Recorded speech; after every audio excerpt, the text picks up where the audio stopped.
बिस्मिल्लाहिर्रहमानिर्रहीम। अस्सलामु अलैकुम।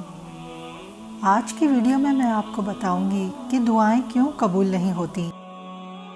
वीडियो शुरू होने से पहले अगर आप मेरे चैनल पर न्यू हैं तो आप मेरे चैनल इस्लामिक आवर को सब्सक्राइब करके बेल नोटिफिकेशन को ऑन कर दें ताकि आपको मिलती रहे मेरी तमाम चैनल की अपडेट्स। आप मेरी वीडियोस को ज़्यादा से ज़्यादा शेयर करके कार खैर में शामिल हो जाएं और अब आप मुझे फेसबुक पर भी फॉलो कर सकते हैं। दुआ एहसास बंदगी की वो महराज है जिसके ऊपर कोई महराज नहीं। ये खालिक व मखलूक के दरमियान का वो पुल है जो खालिक से मखलूक को सीधा जोड़ देता है। ये वो सरगोशी है जो रब्बे कायनात से की जाती है। दुआ मोमिन का हथियार, दीन का सुतून और ज़मीन व आसमान का नूर है। तकदीर इलाही को सिवाय दुआ के कोई चीज़ बदल नहीं सकती। रसूल करीम सल्लल्लाहु अलैहि वसल्लम ने फरमाया, अल्लाह से उसका फ़ज़ल मांगो, अल्लाह ताला मांगने को पसंद करता है।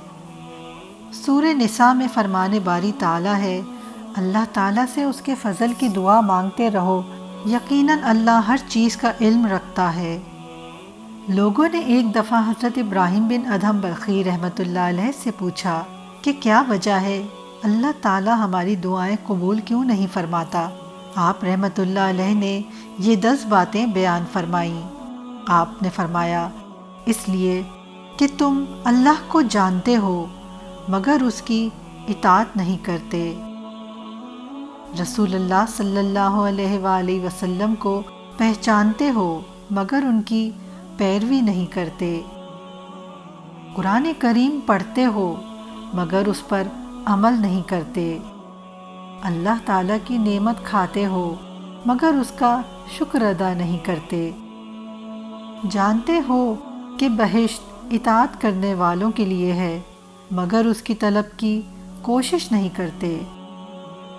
जानते हो कि दोज़ख गुनाहगारों के लिए है मगर उससे डरते नहीं। दूसरों की ऐब जोई करते हो मगर अपनी बुराइयों को तर्क नहीं करते। शैतान को दुश्मन जानते हो मगर उसी से दोस्ती करते हो और उससे बचने की कोशिश नहीं करते। ख्वेश व अकारब को अपने हाथों से दफन करते हो मगर इबरत नहीं पकड़ते। मौत को बरहक जानते हो मगर आक़िबत का कोई सामा नहीं करते। भला ऐसे शख्स की दुआ कैसे कबूल होगी।